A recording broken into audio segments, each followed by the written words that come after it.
মানুষের বেঁচে থাকতে হলে যেমন খাবারের প্রয়োজন হয়, তেমনি সুস্থভাবে বেঁচে থাকতে হলে একে অন্যের স্পর্শের প্রয়োজন হয়। এটা আমার কথা নয়, বহু বছর ধরে গবেষণা করা মনোবিদ ও ডাক্তারদের রিপোর্ট সেটাই বলছে। একটি মানুষ স্পর্শ না পেলে নিজের ও সমাজের জন্য ভয়ঙ্কর হয়ে উঠতে পারে, আর এটাকেই টাচ স্টারভেশন বা স্পর্শের ক্ষুধা বলা হয়। এটা কি শুধুই শারীরিক সম্পর্কে স্পর্শ, নাকি অন্য কিছু? এর থেকে কি ক্ষতি হতে পারে? এই সমস্যা থেকে পরিত্রাণের উপায় নিয়ে আজকের ভিডিওতে আলোচনা করা যাক। নমস্কার, আপনারা দেখছেন education and knowledge YouTube channel.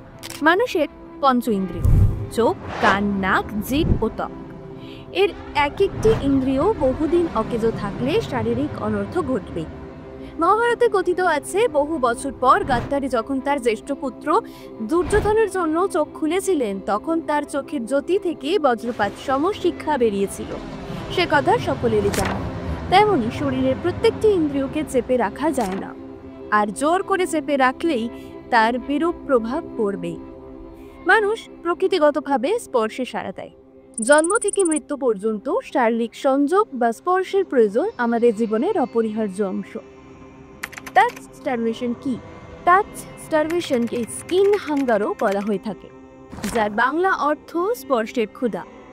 শরীরে এই ইচ্ছে বা অদম্য স্পৃহা তখনই ঘটে যখন কেউ দীর্ঘ সময় ধরে অন্য কারোর কাছ থেকে পর্যাপ্ত স্পর্শ পায় না। আর বেশিরভাগ ক্ষেত্রেই এই স্পর্শ না পাওয়া একটা নেগেটিভ বা নেতিবাচক আবেগ তৈরি করে, যার প্রভাব খুবই ভয়ঙ্কর।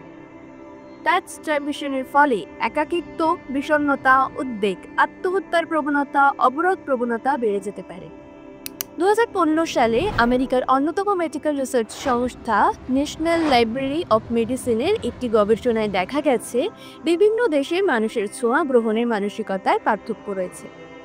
আর দীর্ঘ সময়ের এই স্পর্শহীনতা মানুষকে আরও সংকীর্ণ ও মানসিক রোগীতে পরিণত করছে। টাচ স্টারভেশন মানে কি যৌন স্পর্শের প্রয়োজনীয়তাকেই ইঙ্গিত করছে। স্পর্শ, স্পৃহা, ক্ষুধা, অন্তরঙ্গতার প্রসঙ্গ যখন এসেছে, সেখানে অনেকের মনেই একটি প্রশ্ন আসতে পারে যে এই স্পর্শের ক্ষুধা কি তবে যৌন স্পর্শের প্রয়োজনীয়তা বা ইচ্ছেকে ইঙ্গিত করছে? বেঁচে থাকতে হলে কি ফিজিক্যাল ইন্টিমেসি অপরিহার্য? টাচ স্টারভেশনের ক্ষেত্রে শুধুমাত্র ফিজিক্যাল ইন্টিমেসির কথা বলা হচ্ছে না। যে কোনো ধরনের ইতিবাচক কোমল স্পর্শ, যেমন হাত ধরা, আলতো করে পিঠে চাপড় দেওয়া, কাঁধে হাত রাখা, দুঃখের সময় পাশে থাকা বা আনন্দের সময় একসঙ্গে উপভোগ করা, সবটাই কার্যকরী। শুধু রোমান্টিক বা যৌন স্পর্শ নয়, বন্ধুত্বপূর্ণ বা পারিবারিক স্পর্শও দারুণভাবে কাজ দেয়। কেমন ধরনের স্পর্শ প্রয়োজন, একটা উদাহরণ দিয়ে বোঝানো যাক। একজন ছাত্র বা ছাত্রী পরীক্ষায় ফেল করলে তার বাবা মা তাকে বুকে জড়িয়ে ধরে সান্ত্বনা দিলে সে ছাত্র বা ছাত্রীর অনুভূতি কেমন হবে? কিংবা পরীক্ষায় ফেল করেছে কোনো একজন ছাত্রকে যদি ঘরে আটকে রাখা হয়, তার অনুভূতি কেমন হবে? এই স্পর্শ অনেক ধরনের হতে পারে। হতে পারে স্নেহের, হতে পারে প্রেমের, বা হতে পারে অন্তরঙ্গ মুহূর্তের। আমাদের ত্বকে রয়েছে ট্যাকটিল অ্যাফারেন্স নামক বিশেষ ধরনের স্নায়ু, যেগুলো কোমল স্পর্শ চিনে নিতে পারে। গবেষণায় দেখা গেছে 3 সেন্টিমিটার প্রতি সেকেন্ড গতির ছোঁয়া সব থেকে আরামদায়ক। তাছাড়া স্পর্শ অক্সিটোসিন বা ভালোবাসার হরমোন নিঃসরণ ঘটায়। এই হরমোনের পাশাপাশি সেরোটোনিন, যেটি প্রাকৃতিক অ্যান্টিডিপ্রেসেন্ট, এবং ডোপামিন, আনন্দদায়ক নিউরোট্রান্সমিটার স্পর্শের মাধ্যমে সক্রিয় হয়। স্পর্শের অভাবে শরীর ও মন কিভাবে ক্ষতিগ্রস্ত হয়? কর্টিসল বা স্ট্রেস হরমোন বেড়ে যায়, ইমিউন সিস্টেম দুর্বল হয়, রক্তচাপ এবং হার্টবিট বেড়ে যেতে পারে, মানসিক চাপ ও উদ্বেগ বেড়ে যায়, ঘুমের সমস্যা, একাকিত্ব, মানসিক অশান্তি দেখা দেয়।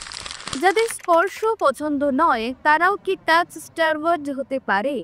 অনেকের স্পর্শ বা ছোঁয়া পছন্দ নাও হতে পারে, তবে একজন মানুষ পেটুক না হলেও তাকে বেঁচে থাকতে হলে যেমন খাবার খেতেই হয়, ঠিক তেমনি স্পর্শ ছাড়া যে কেউ টাচ স্টারভার্ড হতে পারে। মোট কথা হলো, বর্তমানে মোবাইল ও আধুনিকতার ছোঁয়ায় অনেকেই এককেন্দ্রিক হয়ে উঠেছে, যার প্রভাব বিভিন্নভাবে পড়তে শুরু করেছে। স্বাভাবিক ও সুস্থভাবে বাঁচতে হলে পরিবার ও প্রিয়জনের সঙ্গে বসুন, আলিঙ্গন করুন, পোষা প্রাণীকে লালন করুন, আশপাশের মানুষকে দেখে হাসুন বা হাত মারুন, মানুষের দুঃখে পাশে দাঁড়ান কিংবা আনন্দে সকলের সাথে ভাগ করে নিন। তাহলে দেখবেন জীবন অনেক বদলে গেছে, নইলে আরও না জানি কত অজানা রোগ আমাদের শরীরে এসে বাসা বাঁধবে। ভিডিওটি ভালো লাগলে একটি লাইক করবে এবং বন্ধুদের মধ্যে শেয়ার করে দেবে। চ্যানেলটি সাবস্ক্রাইব করে আমাদের পাশে থাকুন। ধন্যবাদ।